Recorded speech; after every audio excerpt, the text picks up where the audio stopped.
தொடர்ந்துள்ளது. விசாரணை கமிஷன் அமைக்க அரசுக்கு கவுன்சிலர்கள் கோரிக்கை.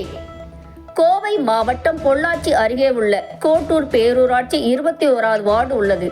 இதில் அதிமுக மற்றும் சுயேட்சை மீதி உள்ளவர்களில் அதிக அளவில் திமுக சேர்ந்தார்களே வார்டு உறுப்பினர்களாக உள்ளனர். திமுகவை சேர்ந்த ராமகிருஷ்ணன் பேரூராட்சி தலைவராக உள்ளார். கடந்த 2 கூட்டங்கள் பேரூராட்சியில் நடைபெற்றது. இப்பொழுது கவுன்சிலர்கள் கூட்டத்தை புறக்கணித்து தர்ணாவில் ஈடுபட்டனர். அதிகாரிகள் பேச்சுவார்த்தைக்கு மீண்டும் நடந்த கூட்டத்தில் வாக்குவாதம் ஏற்பட்டு புறக்கணித்தர்.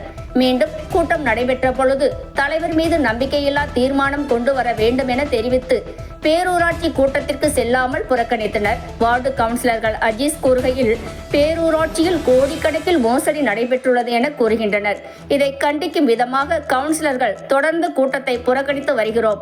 ஆளும் திமுக அரசுக்கு அவப்பெயர் உண்டாக்கும் விதமாக தலைவர் செயல்படுகிறார் எனவும், நடைபெற்ற ஊழலுக்கு அரசு விசாரணை கமிஷன் அமைக்க வேண்டும் என்பது ஒட்டுமொத்த கவுன்சிலர்கள் கோரிக்கை என தெரிவித்தார்.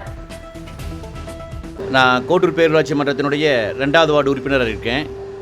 கோட்டூர் பேரூராட்சி மன்றத்தினுடைய சாதாரண கூட்டம் இன்றைக்கி நடைபெறுவதாக இருந்து எங்களுக்கு தகவல் இது நோட்டீஸ் கொடுத்துருந்தாங்க.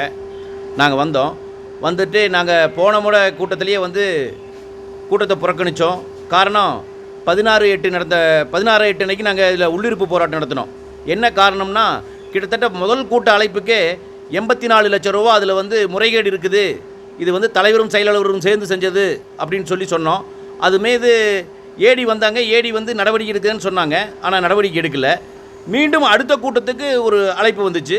அந்த கூட்டத்தில் பார்த்தா 34 லட்சம் ரூபா அதுலேயும் முறைகேடு இருக்குது. ஆக தொடர் ஊழல். இது கழக அரசுக்கு அவப்பெயரை ஏற்படுத்தக்கூடிய விதியம். இதையை கண்டித்து நாங்கள் இந்த கூட்டத்தையும் புறக்கணித்து வெளியே வந்துட்டோம்.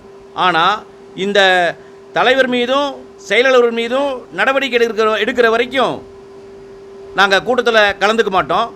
இது கோட்டூர் பேரூராட்சி முழுவதும் சொல்லப்போனால் பொதுமக்களை நசுக்கி, அதாவது வியாபாரிகளை நசுக்கி, மட்டமில் தொழிலதிபர்கள்னால் சாதாரண ஒருத்தர் அல்ல.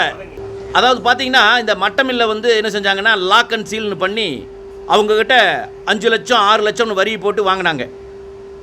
வாங்கி பணம் வாங்கினது ஒன்று, அவங்களுக்கு ரெசிப்ட் கொடுத்தது ஒன்று. இது எல்லாம் நாங்கள் சொல்கிறது மட்டுமல்ல. இது காவல்துறையோ இல்லை உங்களுடைய புலனாய்வுத்துறையோ அதை விசாரித்து உண்மை நிலையை அறிஞ்சிக்கலாம்.